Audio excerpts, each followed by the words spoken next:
Hello students, জ্ঞানজ্যোতি coaching সেন্টারের পক্ষ থেকে তোমাদের আরেকবার স্বাগত জানাই।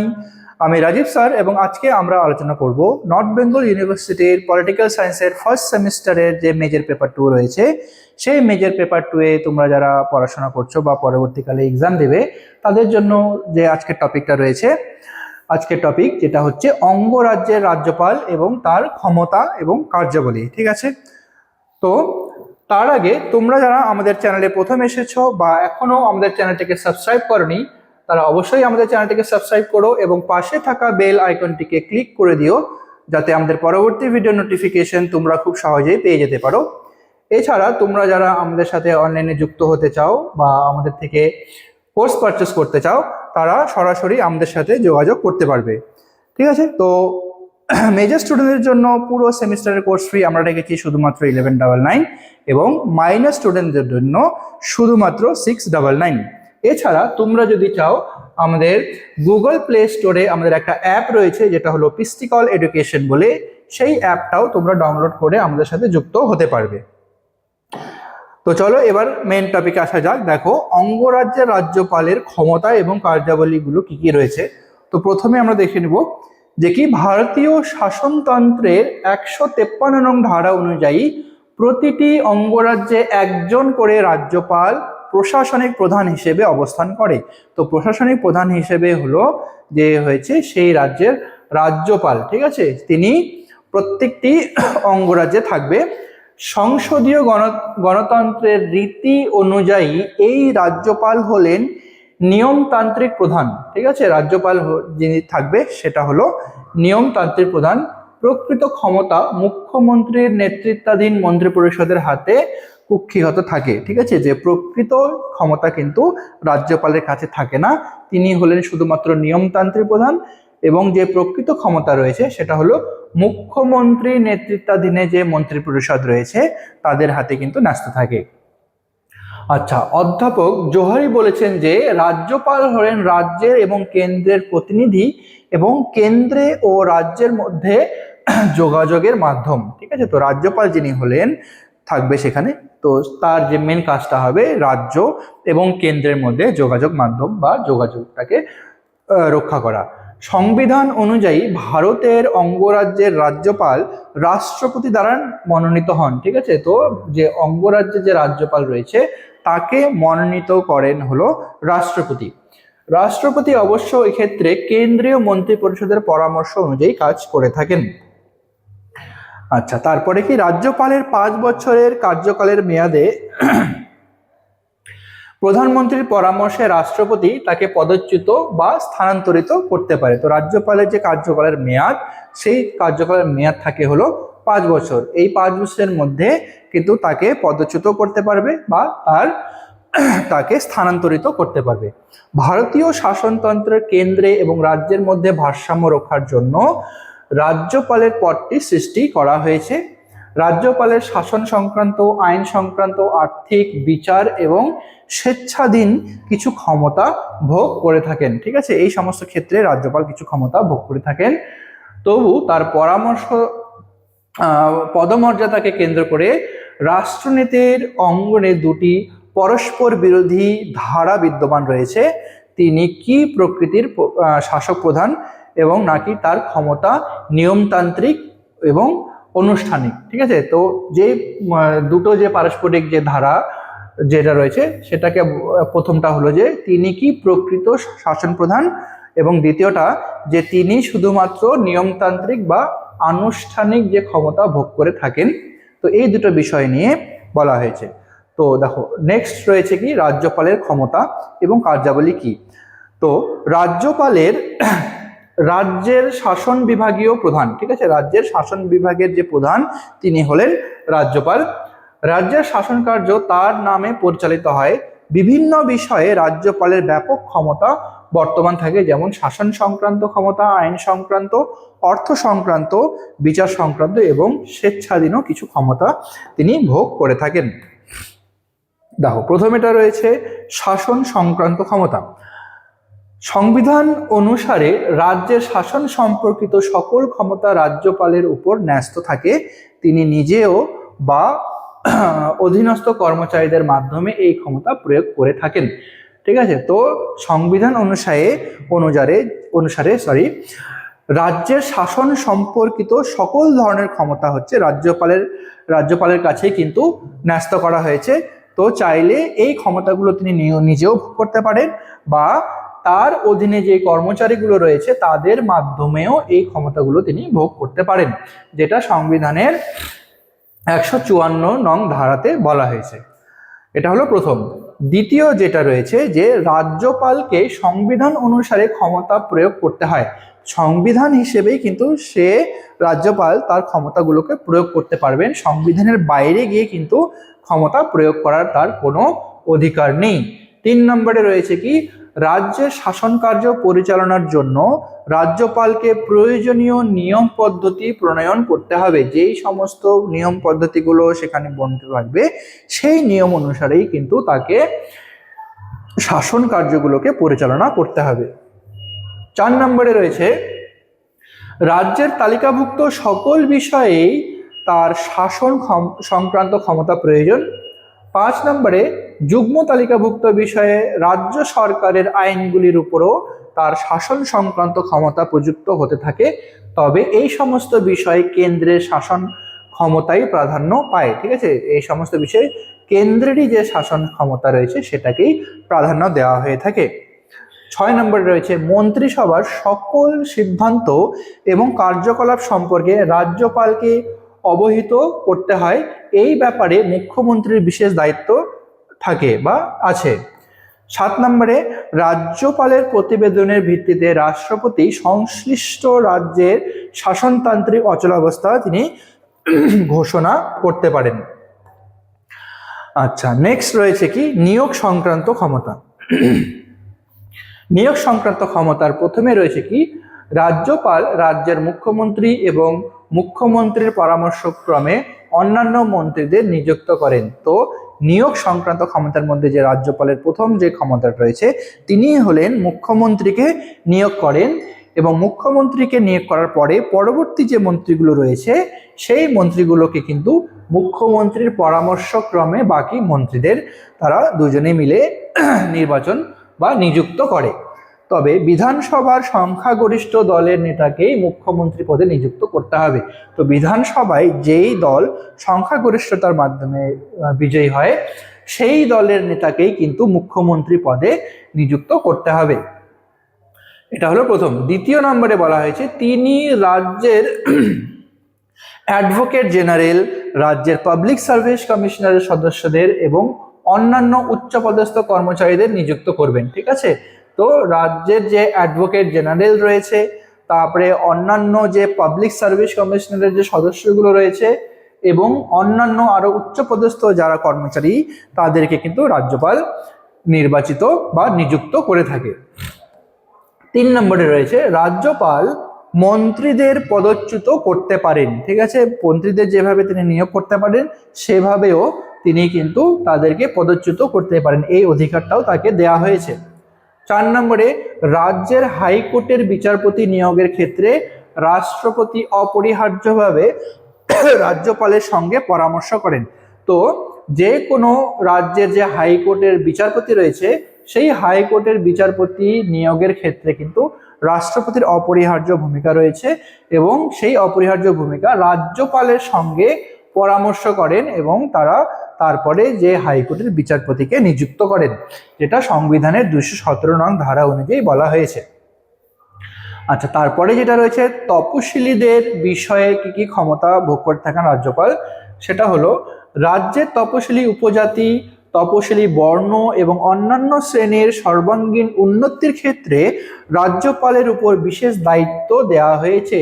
ঠিক আছে, তপশিলি জাতি, উপজাতি এবং অন্যান্য নিম্ন যারা অনুন্নত যে শ্রেণীর রয়েছে তাদের উপরের যে সমস্ত দায়িত্ব কিন্তু রাজ্যপালের হাতে দেওয়া হয়েছে তাদের উন্নতির ব্যাপারে। এই উদ্দেশ্যে রাজ্যপালকে প্রয়োজনীয় ব্যবস্থা গ্রহণ করতে হয়। এই সম্পর্কে কেন্দ্রীয় সরকারের কাছে প্রতি বছর প্রতিবেদন তাদেরকে পাঠাতে হয়। তারপরে রয়েছে বিশ্ববিদ্যালয়ের আচার্য। 3 নম্বরে যে রাজ্যপাল হলেন সকল রাজ্য বিশ্ববিদ্যালয়ের আচার্য, তিনি রাজ্যের বিশ্ববিদ্যালয়গুলির উপাচার্যের যে উপাচার্যদের তিনি নিযুক্ত করে থাকেন। আচ্ছা, তারপরে যেটা রয়েছে আইন সংক্রান্ত ক্ষমতা। দেখো, প্রথমত কি, রাজ্যপাল রাজ্যের আইনসভার অবিচ্ছেদ্য অঙ্গ। রাজ্যপাল এবং একটি বা দুটি কক্ষ নিয়ে রাজ্যের আইনসভা গঠিত হয়। ঠিক আছে, তো রাজ্যের যে আইনসভাটা একটি বা দুটি কক্ষ নিয়ে গঠিত হয় এবং রাজ্যপালই হলো সেই আইনসভার অবিচ্ছেদ্য অঙ্গ। দুই নম্বরে, রাজ্যপাল রাজ্য আইনসভার অধিবেশন আহ্বান করতে এবং স্থগিত রাখতে পারেন। রাজ্যপাল হলো সেই রাজ্যের আইনসভার অধিবেশনকে তিনি আহ্বানও করতে পারবেন এবং স্থগিত রাখতে পারবেন। 3 নম্বরে রয়েছে, প্রয়োজন বোধে তিনি নির্দিষ্ট কার্যকাল অতিক্রম হওয়ার আগে বিধানসভাকে ভেঙে দিতে পারেন। ঠিক আছে, কার্যকাল শেষ হওয়ার আগেই কিন্তু তার হাতে সেই ক্ষমতাটা রয়েছে যে তিনি বিধানসভাকে ভেঙে দিতে পারবেন। 4 নম্বরে রয়েছে কি, রাজ্যপাল রাজ্য আইনসভায় ভাষণ দিতে পারেন অথবা বাণী প্রেরণ করতে পারেন। 5 নম্বরে আছে, রাজ্যের আইনসভা দুটি কক্ষ নিয়ে গঠিত হলে রাজ্যপাল উচ্চ কক্ষে বা বিধান পরিষদের যে সাহিত্য, ললিত কলা, বিজ্ঞান, সমাজসেবা, সমবায় আন্দোলন প্রভৃতি বিষয়ে বিশিষ্ট ব্যক্তিদের মধ্যে থেকে কয়েকজন সদস্যদের মনোনীত করতে পারেন। তারপরে রয়েছে, নিম্নকক্ষ বা বিধানসভায় ইঙ্গ ভারতীয় সম্প্রদায়ের উপযুক্ত সংখ্যক প্রতিনিধি নির্বাচিত না হয়ে থাকলে রাজ্যপাল একজন ওই সম্প্রদায়ের প্রতিনিধি মনোনীত করবেন। ঠিক আছে, তো ইঙ্গ ভারতীয়দের মধ্যে যদি নিম্নকক্ষে কোনো সদস্যকে যদি নিয়োগ না করা হয়ে থাকে তাহলে রাজ্যপালের কাছে সেই ক্ষমতাটা থাকবে যে তিনি তার ইচ্ছা মতো একজন সদস্যকে সেই ক্ষেত্রে নিয়োগ করবেন। এটা হলো আইন সংক্রান্ত ক্ষমতা। তারপরে যেটা রয়েছে অর্থ সংক্রান্ত ক্ষমতা। প্রত্যেক আর্থিক বছর সম্পর্কে রাজ্যপালের বিশেষ দায়িত্ব রয়েছে। ঠিক আছে, প্রত্যেক আর্থিক বছরে রাজ্যপালের বিভিন্ন ধরনের ক্ষমতা রয়েছে। যে প্রথমত কি, প্রত্যেক আর্থিক বছরের জন্য রাজ্য সরকারের আনুমানিক আয় ব্যয়ের একটি বিবরণ বা বাজেট বিধানসভায় পেশ করতে হবে। সাধারণত রাজ্যপালের পক্ষে রাজ্যের অর্থমন্ত্রী এই সমস্ত দায়িত্ব সম্পাদন করে থাকে। তো প্রত্যেক বছর যে অর্থ বাজেটটা পেশ করানো হয় সেই অর্থ বাজেটটা কিন্তু রাজ্যপালই পেশ করে থাকে অর্থমন্ত্রীর দ্বারা। দ্বিতীয়ত, রাজ্যপালের সুপারিশ ছাড়া কোনো ব্যয় বরাদ্দের দাবি উপস্থাপন করা যায় না। 3 নম্বরে, তার অনুমতি ছাড়া কোনো অর্থ বিল বিধানসভায় পেশ করা যাবে না। শুধুমাত্র রাজ্যপালের অনুমতি দিয়েই সেই বিলকে, যে কোনো ধরনের অর্থ বিলকে বিধানসভায় পেশ করতে পারবে। তিনি যদি সম্মতি না দেন তাহলে কিন্তু সেই বিলকে বিধানসভায় পেশ করতে পারবে না, যেটা সংবিধানের 205 এবং 207 নং ধারা অনুযায়ী বলা হয়েছে। তারপরে কি, রাজ্যপালের তত্ত্বাবধানে রাজ্যের জরুরি তহবিল থাকে এবং আকস্মিক কোনো ব্যয় নির্বাহের জন্য রাজ্য আইনসভার অনুমোদন সাপেক্ষে তিনি এই তহবিল থেকে অগ্রিম অর্থ মঞ্জুর করতে পারেন। আচ্ছা, নেক্সট রয়েছে বিচার সংক্রান্ত ক্ষমতা। আচ্ছা, রাজ্যের হাইকোর্ট ছাড়া অন্যান্য অধস্তন সকল আদালতের বিচারপতিদের রাজ্যপাল নিযুক্ত করে থাকেন। ঠিক আছে, সমস্ত আদালতের যে বিচারপতি রয়েছে শুধুমাত্র হাইকোর্ট ছাড়া, তো হাইকোর্ট ছাড়া বাকি আদালতের যে বিচারপতি সেই বিচারপতিদের কিন্তু রাজ্যপালই নিযুক্ত করেন। এদের নিয়োগ এবং পদোন্নতির ব্যাপারে তিনি উচ্চ আদালতের সঙ্গে পরামর্শ করে থাকেন। রাজ্য সরকারের এখতিয়ারভুক্ত বিষয়ে আইন অমান্যজনিত অপরাধের জন্য দণ্ডিত ব্যক্তিকে রাজ্যপাল ক্ষমা প্রদান করতে পারেন কিংবা দণ্ডাদেশ লাঘব করতে পারেন। ঠিক আছে, তো সরকারের এখতিয়ারভুক্ত বিষয়ে কোনো ব্যক্তিকে যদি দণ্ড দেওয়া হয় তো সেই দণ্ডিত ব্যক্তিকে রাজ্যপাল তার ক্ষমতা হিসেবে তাকে ক্ষমাও করতে পারেন বা তার যতটা দণ্ড দেওয়া হয়েছে সেই দণ্ডটাকে তিনি কমও করতে পারেন। তাছাড়া তিনি দণ্ডাদেশ স্থগিতও রাখতে পারেন বা এক প্রকার দণ্ডের পরিবর্তে অন্য প্রকার দণ্ডের ব্যবস্থা তিনি করতে পারেন, যেটা সংবিধানের 161 নং ধারা অনুযায়ী বলা হয়েছে। তবে মৃত্যু দণ্ডাদেশের ক্ষেত্রে রাজ্যপাল দণ্ডাদেশ স্থগিত রাখতে পারলেও ক্ষমা প্রদর্শন করতে পারবে না। কোনো ব্যক্তিকে যদি এক্ষেত্রে মৃত্যুদণ্ড দেওয়া হয় তাহলে রাজ্যপালের ক্ষমতা থাকবে শুধুমাত্র সেই মৃত্যুর আদেশটাকে কিছুদিন স্থগিত রাখা, কিন্তু সেই মৃত্যুর আদেশকে তিনি কখনোই পরিবর্তন করতে পারবে না। এই ক্ষেত্রে রাষ্ট্রপতির অন্যতম ক্ষমতা রয়েছে, শুধুমাত্র এই যে ক্ষমতা রয়েছে দণ্ডাদেশটাকে চেঞ্জ করানো, এই ক্ষমতাটা শুধুমাত্র রাষ্ট্রপতির হাতে দেয়া হয়েছে। আচ্ছা, তারপরে যেগুলো রয়েছে স্বেচ্ছাধীন কিছু ক্ষমতা। দেখো, উপরিউক্ত ক্ষমতাগুলি প্রয়োগের ক্ষেত্রে নিয়মতান্ত্রিক শাসক প্রধান হিসেবে রাজ্যপাল রাজ্যের মন্ত্রিসভার পরামর্শ মেনে চলেন। শুধুমাত্র রাজ্যপাল তার ইচ্ছা মতো কিন্তু এই ক্ষমতাগুলো প্রয়োগ করে না, প্রয়োগের জন্য তিনি মন্ত্রিসভার সঙ্গে পরামর্শ করেই তবেই সেই ক্ষমতাগুলোকে প্রয়োগ করেন। কিন্তু রাজ্যপালের কিছু স্বেচ্ছাধীন ক্ষমতাও আছে, যে তিনি সেই ক্ষমতাগুলোকে নিজের ইচ্ছা মতো বা বিনা কারো পরামর্শে তিনি সেগুলোকে প্রয়োগ করতে পারবে। যেমন সংবিধানের 163 নং ধারায় স্বেচ্ছাধীন ক্ষমতা সম্পর্কে আলোচনা করা হয়েছে। তো তিনি যে স্বেচ্ছাধীন ক্ষমতা প্রয়োগের ক্ষেত্রে মন্ত্রিসভার পরামর্শ মেনে চলতে বাধ্য নন। এক্ষেত্রে কিন্তু তিনি মন্ত্রিসভার পরামর্শ মানা তার জন্য বাধ্যতামূলক নয়। সংবিধান অনুসারে নিম্নলিখিত কয়েকটি বিষয়ে যেটা রাজ্যপাল স্বেচ্ছাধীন ক্ষমতা ভোগ করে থাকেন, তার মধ্যে প্রথমে হলো অসমের স্বশাসিত উপজাতি অঞ্চলে খনিজ সমূহের উপস্থিত বা যে রয়্যালটি যে ব্যাপারটা রয়েছে, রয়্যালটি সম্পর্কে জেলা পরিষদের সঙ্গে রাজ্য সরকারের কোনো বিরোধ বাঁধলে তার মীমাংসার ক্ষেত্রে অসমের রাজ্যপালের স্বেচ্ছাধীন ক্ষমতা রয়েছে। তো অসমের যে রাজ্যপাল রয়েছে, এই যে রয়্যালটি যে সম্পর্কে যদি বিবাদ বাঁধে, সেই বিষয়ে কিন্তু তার ক্ষমতা রয়েছে, সেই বিরোধটাকে মীমাংসার জন্য তার স্বেচ্ছাধীন ক্ষমতা রয়েছে। দ্বিতীয়ত, রাষ্ট্রপতির প্রতিনিধি হিসেবে অসমের উপজাতি এলাকার যে শাসন কার্য পরিচালনার ক্ষেত্রে অসমের রাজ্যপালের স্বেচ্ছাধীন ক্ষমতা রয়েছে। তৃতীয় নম্বর, রাষ্ট্রপতি যদি কোনো রাজ্যের রাজ্যপালকে পার্শ্ববর্তী কোনো কেন্দ্রশাসিত অঞ্চলের শাসক নিযুক্ত করেন, তাহলে তিনি ওই অঞ্চলের শাসন কার্য পরিচালনার ব্যাপারে স্বেচ্ছাধীন ক্ষমতা প্রয়োগ করতে পারেন। ঠিক আছে, তো রাষ্ট্রপতি যদি কোনো রাজ্যপালকে সেই রাজ্য থেকে পাশের কোনো রাজ্যে যদি তাকে পার্শ্ববর্তী কোনো রাজ্যে বা কেন্দ্রশাসিত অঞ্চলে যদি তাকে নিযুক্ত করে থাকেন, তাহলে সেই ক্ষেত্রে ওই অঞ্চলের শাসন পরিচালনার ক্ষেত্রে সেই ব্যক্তির পুরো ক্ষমতাটা কিন্তু তার স্বেচ্ছাধীন ক্ষমতা হিসেবে তিনি ভোগ করবেন। 4 নম্বরে রয়েছে গুজরাট এবং মহারাষ্ট্র রাজ্য দুটির কোনো অঞ্চলের উন্নয়নের জন্য রাষ্ট্রপতি সংশ্লিষ্ট রাজ্য দুটিতে রাজ্যপালকে বিশেষ দায়িত্ব দিতে পারেন। এই দায়িত্ব পালনের ক্ষেত্রে রাজ্যপাল স্বেচ্ছাধীন ক্ষমতা ভোগ করেন। ঠিক আছে, সে গুজরাট এবং মহারাষ্ট্র এই দুটো রাষ্ট্রের ক্ষেত্রে সেখানকার যে ক্ষমতাটা স্বেচ্ছাধীন ক্ষমতা ভোগ করে হলো সেখানকার রাজ্যপাল। 5 নম্বরে রয়েছে নাগাল্যান্ড বিদ্রোহীদের কার্যকলাপ যতদিন থাকবে ততদিন ওই রাজ্যের রাজ্যপালের আইন শৃঙ্খলার ব্যাপারে বিশেষ ক্ষমতা থাকবে। ঠিক আছে, তো নাগাল্যান্ডের যে বিদ্রোহীরা রয়েছে, যতদিন এই বিদ্রোহীদের কার্যকলাপ সেখানে থাকবে ততদিন পর্যন্তই শুধুমাত্র ওই যে রাজ্যের রাজ্যপাল রয়েছে সেই রাজ্যপালের আইন শৃঙ্খলার ব্যাপারে তিনি স্বেচ্ছাধীন ক্ষমতা ভোগ করতে পারবেন, ততদিনই পর্যন্ত যতদিন সেই বিদ্রোহীদের কার্যকলাপ থাকবে। আচ্ছা, নাগাল্যান্ডের টিয়েনসান জেলার আঞ্চলিক পরিষদ গঠনের ব্যাপারে রাজ্যপাল স্বেচ্ছাধীন ক্ষমতা ব্যবহার করতে পারেন।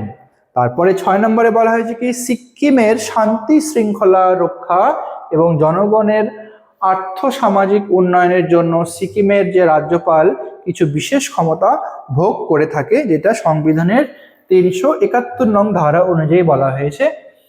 তারপরে মণিপুরের পার্বত্য অঞ্চলের উন্নয়নের জন্য ওই সমস্ত পার্বত্য অঞ্চল থেকে নির্বাচিত বিধানসভার যে সদস্য, সেই সদস্যদের নিয়ে রাষ্ট্রপতি একটি কমিটি গঠন করতে পারেন এবং এক্ষেত্রে রাজ্যপাল স্ববিবেচনার মতো সেই কাজটা তিনি পালন করে থাকেন। আচ্ছা, তারপরে অন্যান্য ক্ষেত্রে দেখো কিছু ক্ষমতা রয়েছে। অন্যান্য ক্ষেত্রে স্ববিবেচনামূলক কিছু ক্ষমতা এবং কতগুলি ক্ষেত্রে রাজ্যপালের স্বেচ্ছাধীন ক্ষমতা প্রয়োগের সুযোগ রয়েছে। যেমন রাষ্ট্রপতির সম্মতির জন্য কোনো রাজ্য বিল আটকে রাখা, ঠিক আছে, রাষ্ট্রপতির সম্মতির জন্য তিনি কোনো বিলকে কিন্তু আটকে রাখতে পারেন, এটা তার স্বেচ্ছাধীন ক্ষমতার মধ্যে পড়ে। দ্বিতীয় নম্বরে রাজ্যে শাসনতান্ত্রিক অচলাবস্থা সংক্রান্ত প্রতিবেদন রাষ্ট্রপতিকে প্রদান করা। তারপরে রয়েছে মুখ্যমন্ত্রী নিয়োগ করা, মন্ত্রীদের অপসারণের যে ব্যাপারটা সেক্ষেত্রে। তারপরে বিধানসভা ভেঙে দেওয়া, জরুরি আইন জারির জন্য রাষ্ট্রপতির নির্দেশ গ্রহণ করা। তারপরে আইন এবং শাসন সংক্রান্ত তথ্যাদি এবং প্রতিবেদন পেশ করার ব্যাপারে মুখ্যমন্ত্রীকে নির্দেশ প্রদান করা এবং মুখ্যমন্ত্রীকে বিধানসভার অধিবেশনে আহ্বানের নোটিশ প্রদান করা এবং রাজ্যের প্রশাসন ব্যবস্থা সম্পর্কে রাষ্ট্রপতির কাছে পাক্ষিক প্রতিবেদন প্রেরণ প্রভৃতি ক্ষেত্রে কিন্তু তিনি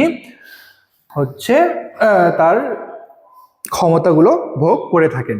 তো এটাই ছিল তোমাদের আজকের আলোচনার বিষয়। ভিডিওটি যদি তোমাদের ভালো লেগে থাকে তাহলে অবশ্যই লাইক আর কমেন্ট করো। দেখা হবে পরবর্তী ভিডিওতে, ততক্ষণ পর্যন্ত ভালো থেকো, সুস্থ থেকো।